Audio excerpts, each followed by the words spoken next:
Bonjour, je suis Pierre de la Grotte Chaude et aujourd'hui je vais vous expliquer pourquoi selon moi The Sadness est un film à ne surtout pas louper.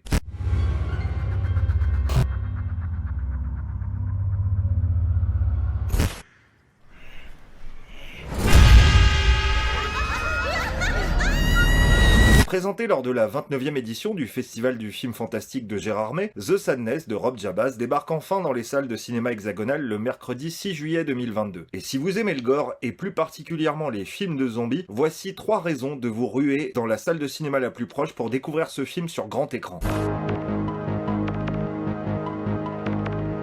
Les meilleurs films de zombies sont bien souvent ceux qui se servent du mort-vivant pour parler de problèmes de société. George Romero a ouvert la voie en évoquant le racisme dans La Nuit des Morts-Vivants, le consumérisme dans Zombie, ou le risque d'octroyer un trop grand pouvoir aux militaires dans Le Jour des Morts-Vivants. Et si nous n'irons pas jusqu'à dire que The Sadness est un film qui fait réfléchir, le découvrir en période de Covid est plutôt flippant. Parce que le pitch, c'est le suivant. Après un an de lutte contre une pandémie aux symptômes relativement bénins, les Taïwanais commencent à vivre de nouveau comme avant. Mais c'est alors que le virus connaît une mutation inédite. Une mutation qui pousse ses infectés à commettre les pires atrocités.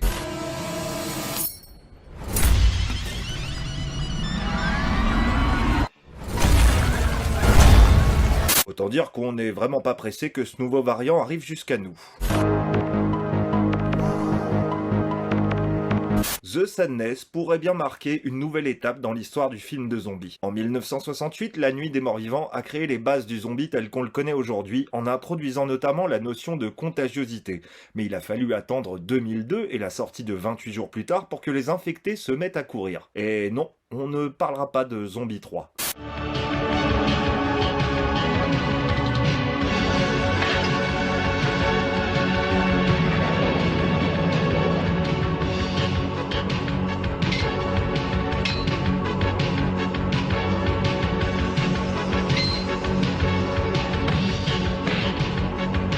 The Sadness innove en offrant maintenant une conscience aux contaminés assoiffés de sang. Et c'est une conscience qui fait plutôt flipper. Dans ce film taïwanais, le virus qui est à l'œuvre révèle tout ce qu'il y a de pire en chacun.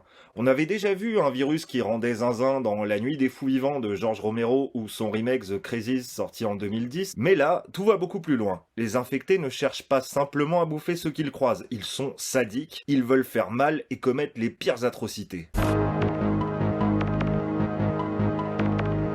Avec sa réalisation hyper immersive et son rythme effréné, The Sadness ne laisse guère de moments de répit aux spectateurs. Mais c'est surtout son côté jusqu'au boutiste dans le crado et le gore qui marquera les esprits.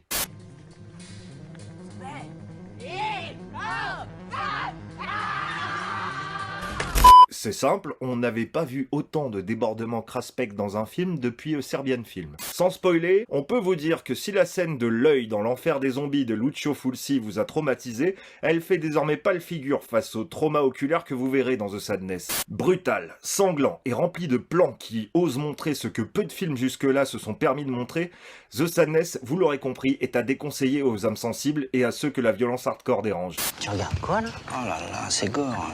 Mais en définitive, The Sadness est tout de même le meilleur moyen de se rappeler de l'importance des gestes barrières.